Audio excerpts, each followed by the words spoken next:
Assalamualaikum warahmatullahi wabarakatuh. Waalaikumsalam warahmatullahi wabarakatuh.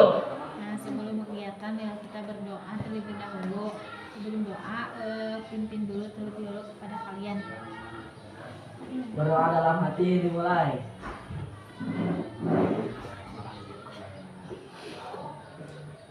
Selesai. Salam. Assalamualaikum warahmatullahi wabarakatuh. Gimana kabar kalian semua? Alhamdulillah. Luar biasa. Allahu Akbar. Nah, sebelum itu kita absen terlebih dahulu ya. Yang pertama itu Muhammad Rizky, Hadir. Muhammad Sarif, Hadir. Muhammad Rifki, Hadir. Pais, Hadir. Dinda, hadir, Rati, Hadir. Windira, Hadir. Najwa. Nah, semua pada hadir ya? Ya. Kita lanjut ke sesi materi. Nah, untuk materi itu Ibu akan menyampaikan tentang etika pergaulan dengan teman Sebaya. Kalian etika pergaulan dengan teman sebaya itu seperti apa? Bergaul. Sopan. Contohnya? Nanti sopan. Ayo mahal. Sopan. Ya, terus? Ini sopan. Saling menghargai. Ya, terus? Saya mulai. Oh, etika nah. Tidak saling Tidak mengejek. Terus? Untung yuk membangun Bapak. Sini. Lanjut ya. Nah, di sini pun ada definisi etika pergaulan. Etika pergaulan yaitu sopan santun atau tata krama dalam pergaulan yang sesuai dengan situasi dan keadaan serta tidak melanggar norma-norma yang berlaku, baik norma agama, kesopanan, adat dan hukum lainnya. Nah, terus etika adalah suatu sikap seperti sopan santun atau aturan lainnya yang mengatur hubungan antara kelompok manusia yang beradab dalam pergaulan. Kita semua manusia disebut sebagai makhluk sosial dan makhluk individu. Jadi kita semua walaupun mementingkan dan mendahulukan kebutuhan secara pribadi, tetap membutuhkan dan memerlukan orang lain untuk mengantarkan ke tujuan yang kita butuhkan agar terjadi hubungan yang harmonis. Kalian perlu pembinaan dan sekarang ini sehingga nantinya tercipta hubungan yang selaras, serasi dan seimbang, jauh dari pertentangan dan permusuhan yang dinilai dan di masyarakat. Nah, pergaulan remaja adalah kontak sosial di antara remaja atau dalam kelompok sebaya atau yang disebut peer group. Kelompok sebaya ini di samping dapat memberikan pengaruh yang positif terhadap perkembangan remaja sebagai anggota kelompok tersebut, juga menimbulkan pengaruh yang negatif. Nah, pengaruh negatif itu maksudnya bahwa kelompok teman sebaya itu bisa menjadi racun dan anggotanya tidak dilandasi moral atau melecehkan norma agama seperti meminum minuman keras, kecanduan, obat-obatan terlarang, termasuk mabokan tidak boleh.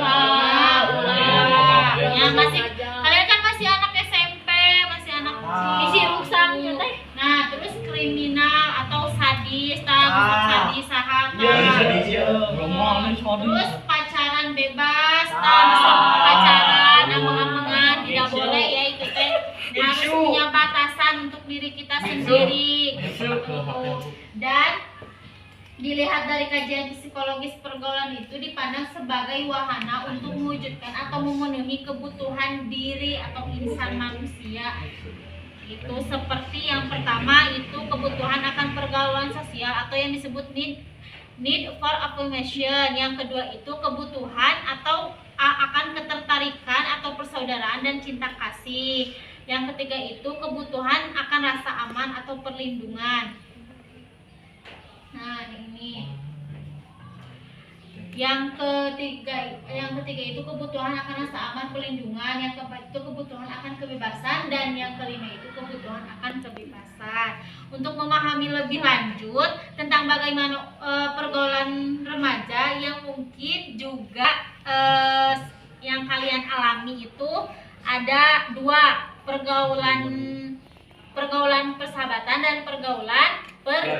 Cintaan. Tuh, nah. Pergaulan persahabatan, pergaulan ini sifatnya hubungan hanya sebatas teman, didasari adanya kesamaan gitu kayak HTS-an. Atau enggak, atau kayak udah sahabat kemana-mana berdua, kayak cewek-cewek, cowok-cowok kan, kayak itu. Nah, yang kedua itu ada pergaulan percintaan di mana masa remaja ditandai dengan mulanya matang perubahan fungsional atau organ-organ reproduksi dari poster tubuhnya gitu. Perubahan itu dapat menimbulkan hasrat atau libido pada lawan jenisnya, kayak kalian suka sama ini sama suka sama ini gitu. Contohnya. Nah, pada masa ini remaja hidupnya makin romantis, senang berhias diri, kayak kalau perempuan mah mempercantik diri, bermake up gitu, rapi. Kalau cowok mah rapi bajunya, terus rambutnya dirapihin, dipangkas gitu. Nah, itu tergantung kalian. Nah, keinginan remaja untuk menjalin cinta kasih dengan lawan jenisnya merupakan fitrah manusia yang tidak mungkin dihilangkan atau dihalangi. Nah, adapun cara-cara untuk membina persahabatan. Nah, yang pertama itu belajar menghargai, di mana semua orang ingin dihargai, tidak peduli apakah ia orang berpangkat atau tidak, orang miskin atau kaya, sesama agama atau tidak sesama agama, sesama suku atau tidak sesama suku, semuanya ingin dihargai. Itu secara fungsionalis. Nah, yang kedua itu belajar menghormati, di mana setiap orang selalu ingin dihormati. Oleh karena itu janganlah kita menghormati orang lain karena kebetulan punya pangkat atau kedudukan. Kita perlu menghormati kalau kita ingin dihormati. Yang ketiga itu mempunyai sikap mau mengerti. Yang kelima itu mau memberikan pujian. Yang kelima itu memberikan motivasi. Yang keenam itu tidak bercanda keterlaluan, seperti contohnya kayak dia teh ngomong bisa si itu mah gini walaupun anggapannya bercanda, tapi kan nggak tahu perasaan orang lain. Jaga ucapannya walaupun bercanda, tapi kan kalau isi hatinya nggak bercanda pasti sakit hati. Nah, yang kelima itu memberikan motivasi. Yang keenam tidak bercanda keterlaluan. Yang ketujuh, hal yang dapat menjaga persahabatan adalah menjadi pendengar baik dan saling menghormati satu sama lain. Gitu. Yang kedelapan itu jangan pernah mengkhianati kepercayaan sahabatnya. Kayak semisal kalau lagi sama ini gitu gini, tapi kalau nggak sama ini terus temennya sama ini suka nyeritain dia gitu, tidak boleh. Jadi bermuka dua. Nanti teh mengakibatkan jadi adu domba gitu. Adapun di sini etika yang perlu diperhatikan dari pergaulan bebas, diantaranya ada 7 etika yang perlu diperhatikan dalam pergaulan bebas. Yang pertama itu pilihlah teman yang berakhlak baik, yang ajak kita ke jalan kebaikan. Yang kedua itu bertemanlah dengan yang memiliki semangat belajar yang tinggi, contohnya rajin sekolah gitu. Yang ketiga itu kembangkanlah sikap saling membantu dan memberikan saran dalam kelompok gitu. Yang keempat, kembangkanlah sikap saling menghormati, menghargai antara teman kelompok. Yang kelima itu jadikanlah sikap solidaritas semua di antara teman, seperti solidaritas terhadap teman yang melakukan tawuran. Sok tawuran Tara? Tidak boleh ya.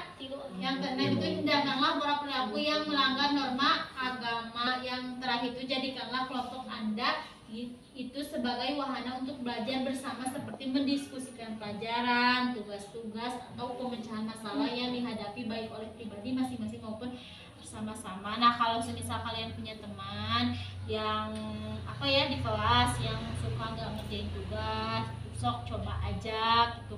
Ayo kita ngerjain tugas bareng-bareng Itu kan kalian teh masuk bareng, keluar juga harus Bareng. Nah, apa yang tadi Ibu jelaskan itu coba ada berapa cara untuk membina persahabatan? 8. Yang pertama, Belajar menghargai. yang kedua, Belajar menghormati. yang ketiga, Punya sikap mau mengerti. yang keempat, Mau memberikan pujian. yang kelima, Mau memberikan motivasi. yang keenam, Tidak bercanda keterlaluan. yang ketujuh, Yang dapat persahabatan adalah menjadi pendengar baik. dan yang terakhir. Jangan pernah mengkhianati kepercayaan orang lain. Jadi kesimpulannya itu etika pergaulan yaitu sopan santun atau tata krama dalam pergaulan yang sesuai dengan situasi dan keadaan serta tidak melanggar norma-norma yang berlaku baik norma agama, norma kesopanan, adat, istiadat, hukum dan lainnya. Terus adapun juga cara menghormati yang tadi kalian disebutkan itu belajar menghargai, belajar menghormati, mempunyai sikap mengerti, dan memberikan motivasi. Nah, mungkin segitu yang Ibu sampaikan. Terima kasih waktunya kepada kalian. Minggu depan kita ketemu lagi. Nah, sebelum penutupan, alangkah baiknya kita berdoa terlebih dahulu. Berdoa Ibu serahkan kepada Pak Il. Sebelum ditutup, alangkah baiknya kita berdoa. Berdoa dimulai. Berdoa selesai.